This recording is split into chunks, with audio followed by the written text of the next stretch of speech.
শাহবাগ থানায় ছাত্রদল ও ছাত্র শিবিরের উত্তেজনার পর থমথমে অবস্থা বিরাজ করছে ঢাকা বিশ্ববিদ্যালয় ক্যাম্পাসে। এই মুহূর্তে শাহবাগে আছেন স্বপন আহমেদ, যুক্ত হচ্ছে তার সাথে। গতকালকে রাত 8:30টার দিকে ছাত্রদল এবং ছাত্র শিবিরের মধ্যে এই শাহবাগ থানাতেই যে ঘটনাটি ঘটে, সেই ঘটনার পরে আজকে সকাল, যদিও পরিস্থিতি উত্তপ্ত এই মুহূর্তে না থাকলেও তবে এই ঢাকা বিশ্ববিদ্যালয় পুরো ক্যাম্পাস জুড়ে কিন্তু থমথমে একটি অবস্থা বিরাজ করছে। একটু ঘটনা আপনাদেরকে জানাতে চাই। গতকালকে রাত্রে ছাত্রদলের পক্ষ থেকে জানানো হয় যে প্রধানমন্ত্রী তারেক রহমান এবং তার কন্যা জাইমা রহমানকে নিয়ে ডাকসুতে যিনি শিবিরের প্রার্থী হিসেবে নির্বাচন করেছেন, তিনি একটি কুরুচিপূর্ণ একটি পোস্ট করেন এবং সেটাকে কেন্দ্র করেই মূলত সংঘর্ষের শুরু হয় এবং তারপর থেকেই আসলে পরিস্থিতি উত্তপ্ত তৈরি হয়। এবং রাত 8:30টার দিকে যখন ওই ছেলেটি এই শাহবাগ থানায় আসেন, তারপরে ডাকসুর আরও নেতা অর্থাৎ এবি জুবায়ের, মোসাদ্দেক তারাও আসেন এবং এখানে যারা উপস্থিত ছিলেন তাদের সাথে কিন্তু একটি সংঘর্ষ রূপ এবং তাকে সেটি হাতাহাতি পর্যায়ে পড়ায়।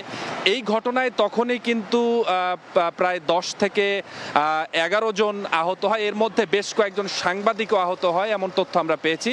তারা কিন্তু রাত্রেই ঢাকা মেডিকেল কলেজ হাসপাতালে তারা চিকিৎসা নিয়েছেন এবং এই যে ঘটনা, এই ঘটনায় সাধারণ শিক্ষার্থীরা তারা বলছেন যে কোনো ধরনের রাজনৈতিক সৌন্দর্য যেটি বলে সেটির বাইরে গিয়ে, অর্থাৎ কুরুচিপূর্ণ যে কোনো জিনিস আসলে প্রতিপক্ষকে নিয়ে করা একটি যে ধরনের ঝামেলা বয়ে আনতে পারে। পাশাপাশি তারা বলছেন যে এখানে তৃতীয় পক্ষও হয়তোবা কোনো ধরনের উত্তপ্ত পরিস্থিতি তৈরি করার জন্য যে কোনো ধরনের প্রক্রিয়া কিন্তু বাস্তবায়ন করার চেষ্টা করতে পারে, যেটির জন্য আবারও সেই আগের যে পরিস্থিতিগুলো অর্থাৎ ক্যাম্পাস জুড়ে যে উত্তপ্ত পরিস্থিতি সেটি তৈরি হতে পারে, এমনটা সাধারণ শিক্ষার্থী বলছে। এবং তারা বলছেন যে এ ধরনের ঘটনা এড়িয়ে রাজনৈতিক যে সৌন্দর্য রয়েছে, মত প্রকাশের যে ভাষাগুলো রয়েছে, কিন্তু সেটি সুন্দরভাবে এবং সাবলীলভাবে হবে এমনটা তারা বলছেন, যেন কুরুচিপূর্ণ বা এমন ধরনের ঘটনা যাতে কেউ প্রকাশ না করে যেটিতে আসলে সংঘর্ষ বাধে।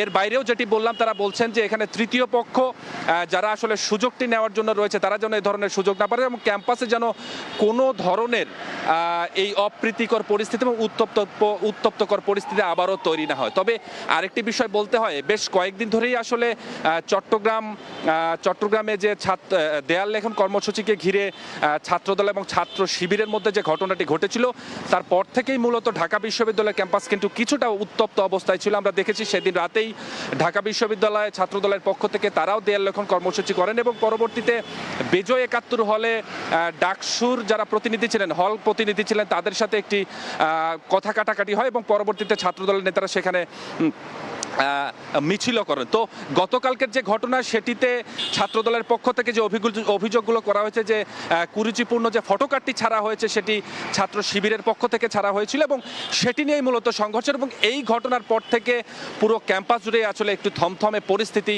বিরাজ করছে। এখন পর্যন্ত এতটুকুই ছিল আমার কাছে ঢাকা বিশ্ববিদ্যালয়ের যে ছাত্রদল ছাত্র শিবিরের সংঘর্ষ, অর্থাৎ শাহবাগ থানার সামনে থেকে আমার কাছে এই নিয়ে সব শেষ।